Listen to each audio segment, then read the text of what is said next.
লক্ষ্মীপুরে মা ও ৩ মেয়েকে কুপিয়ে হত্যার পর এলাকাবাসীর গণপিটুনিতে মারা গেছে সন্দেহভাজন ঘাতক অন্তর মজুমদারও। দুপুরে ভয়াবহ এই হত্যাকাণ্ড হয়েছে রায়পুরের গোডাউন রোড এলাকার একটি বাসায়।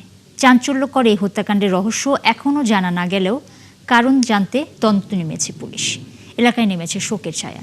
আতোয়ার মনিরের পাঠানো তথ্য এবং ছবিতে বিস্তারিত। বেশ কয়েক বছর ধরেই শাহিনুর বেগম তার ৩ মেয়ে সাইমা, শিফা ও ইকরা এবং ছেলে সিফাতকে নিয়ে রায়পুরের গোডাউন রোড এলাকার এই ভাড়া বাসায় থাকতেন। ২০১৯ সালে তার স্বামী মোহাম্মদ কামাল উদ্দিন বিদ্যুৎ স্পৃষ্ট হয়ে মারা যান। এরপর থেকেই ৩ মেয়ে ও এক ছেলেকে নিয়ে এই বাসায় বসবাস করছিলেন শাহিনুর। বৃহস্পতিবার সকালে ২ মেয়ে ও তাকে কুপিয়ে হত্যা করে এক যুবক। আরেক মেয়েকে কুপিয়ে জখম করে ঘাতক। আহত অবস্থায় ঢাকা মেডিকেলে নেয়ার পর তারও মৃত্যু হয়। এই ঘটনায় স্থানীয়রা ঘাতক সন্দেহে ফল ব্যবসায়ী অন্তর মজুমদারকে গণপিটুনি দেয়। পরে পুলিশ এসে পরিস্থিতি নিয়ন্ত্রণে আনে। আহত অবস্থায় জেলা সদর হাসপাতালে নেয়ার পর সেও মারা যায়। দুইজনকে আমরা ব্রড ডেড পাই, মানে এখানে আনার পরে আমরা দেখেছি তারা মৃত। আর কিছুক্ষণ পরে আমরা আরেকজনকে আমরা এখানে চিকিৎসা দেওয়ার পরে গলা কাটা ছিল তার। শাহিনুর বেগম, শিফা আর সাইমা। পুলিশ শুরুতেই নিহত সাইমাকে ঢাকা বিশ্ববিদ্যালয়ের শিক্ষার্থী বললেও লক্ষ্মীপুর জেলা ছাত্রছাত্রী কল্যাণ সমিতি বিবৃতিতে জানায় তিনি ঢাবির ছাত্রী নন।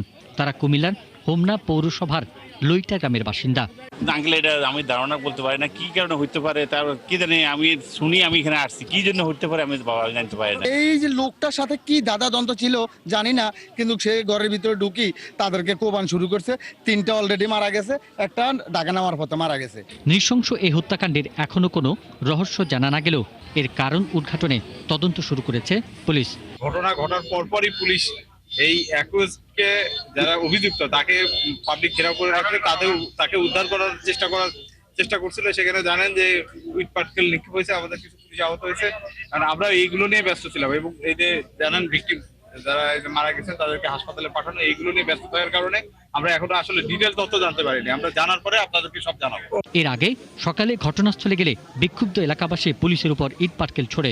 এতে তাদের ৬ থেকে ৭ জন সদস্য আহত হন। তবে ঘটনায় এখনো কোনো মামলা হয়নি। পরে সিআইডির ক্রাইম টিম ঘটনাস্থল পরিদর্শন করে। পিন্টু হাজং, ৭১।